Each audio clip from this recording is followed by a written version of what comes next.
Hello everyone, welcome back to my channel Rupai's blog. তোমরা সবাই কেমন আছো? আশা করি ভালো আছো। আমিও ভীষণ ভালো আছি।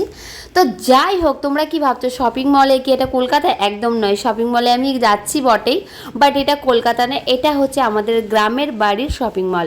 গ্রামের বাড়ি বলতে এটা হরিহর পাড়া যেটা বলা হচ্ছে, সেই রাস্তা দিয়ে যাচ্ছিলাম।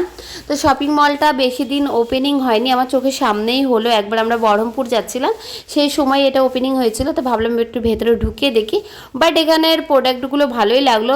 আর কোয়ালিটিও ভালো, খারাপ নয়। আর দামটাও মোটামুটি ঠিকঠাক আছে। তো এবার আমি ভাবলাম যে চলো যাই, দেখি কি নেওয়া যাক। তো বেশি কিছু নেওয়া হয়নি, মেয়ের জন্য একটা জ্যাকেট নিয়েছিলাম। বাট আমরা চলে এসেছি এবার মায়ের বাড়ি। মায়ের বাড়ির না ব্লগ করেছি না ভিডিও করেছি, ছিলাম না তাই।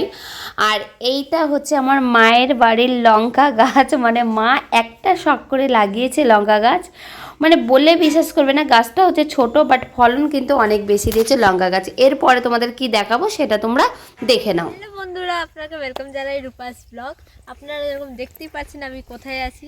একদম ঠিক বললে আপনারা, আমি এসেছি বাগানে। তো বাগানে কেন এসেছি তাহলে আপনাকে বলছি। এটা আছে শস্য গাছ, আমরা শস্য গাছ দেখতেছি। যারা যারা দেখিনি তাদের জন্য আমরা শস্য গাছ আজকে আপনাদেরকে দেখাচ্ছি। আমার নানু বাড়ির যে জমিনে শস্য গাছ হয়েছে, এ দেখুন পুরো আমাদের শস্য গাছ, কত ভাল লাগছে দেখতে। আমার তো রিয়েলি খুব ভালো লাগে, আমি তো ছবিও তুলি অনেক শস্য গাছ দেখলে। তাহলে আপনারা অবশ্যই বাতাবেন কি কেরকম লাগলো আপনাকে শস্য গাছ দেখতে। আর যে আমাদের চ্যানেলে নতুন আছে সাবস্ক্রাইব করবেন, লাইক করবেন, কমেন্ট করবেন। Bye bye.